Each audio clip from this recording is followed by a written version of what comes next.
direction we can take to try to protect our property. Okay, I know that we've discussed this in some detail amongst the staff. Do you have anything prepared today, or do you want to schedule this for another meeting? I'll go ahead and respond if I can tonight. This is something that Brad Fink has been researching, as well as Chief Yost. Chief Yost, unfortunately, is ill this evening and wasn't able to attend, so I'm going to take a crack at this. This is a response that we got from the Department of Natural Resources. Let me just read this verbatim so we don't miss anything here. Just so you know, my apologies. I should have introduced him, but Doug Maxiner is our village administrator, so he's our full-time professional here on staff. So he leads the staff. And I'm certainly not a natural resources attorney or attorney of any sort. So this is, I'm just reading you an opinion from the Department of Natural Resources. Their response says the use of Bangs Lake falls under the shared use rule, which means all owners of a portion of the lake bed have a right to a shared use of the entire surface of the lake. For discussion of the application of this rule in Illinois, it is suggested that the case Beecham versus Lake Zurich Property Owners Association, and they give a citation here, be reviewed. And they emphasize here, the use of the surface for boating would require the ability to anchor. It would appear that the association's action is contrary to the case law in Illinois. So what they're saying is that any obstructions constructed in the lake or any prohibitions against anchoring anywhere in the lake is contrary to this case law. However, if somebody is exiting their boat and entering onto dry land, that would be trespassing and subject to prosecution by the police department. Mm-hmm.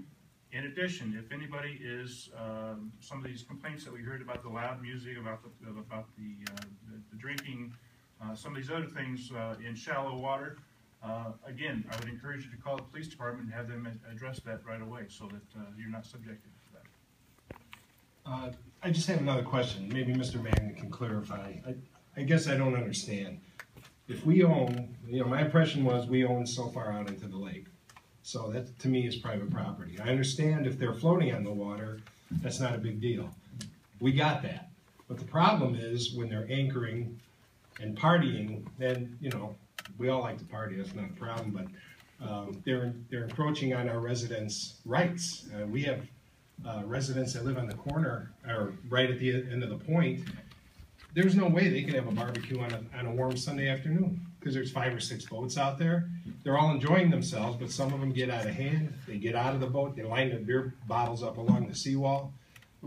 So we want to do the right thing within the law, but we also are getting kind of tired of it. We don't want to be confrontational with anybody. We want to enjoy our weekends as well. But, we need to get an answer sooner than later, and so we can figure this thing out. And we don't want to impose on anybody else's rights to use the lake. That's not our mission. Our mission is to just try to keep peace and harmony in our community as well as everybody else. So what kind of time frame can we expect, or who do we contact to get back to us on this, or who's our contact person? Well, I believe what the village administrator was outlining is that the ordinances are already in place. They just need to be, called to the attention of the police department to enforce. So, for example, there's a noise ordinance that is in effect in the village. So, if somebody's playing their music too loud and they're right at your back door, and you call the police, we do have a boat patrol that can go out there. We also have just policemen can go out there and say, hey, you're playing your music too loud. So it's an enforcement issue rather than a new ordinance issue. I think the issue with regards to the buoy was what he referenced there, that it's you got to have the waterway clear there rather than having buoys with no trespassing. Just you can enforce it by calling the police if there's an instance where you need to call the police. And obviously when they're on the land, it's the same situation. They can't come on your land and use the bathroom or whatever they're doing, stacking bottles on the wall and so forth. If I may, how do we get a copy of that? Let's provide that from the... Okay. Wonderful. Okay, so you want us to just call the police every time there's an issue? Is that our direction? I believe that would offer you the best solutions, and it would probably remedy the problem relatively quickly because people will not want to have that have to deal with that on a regular basis.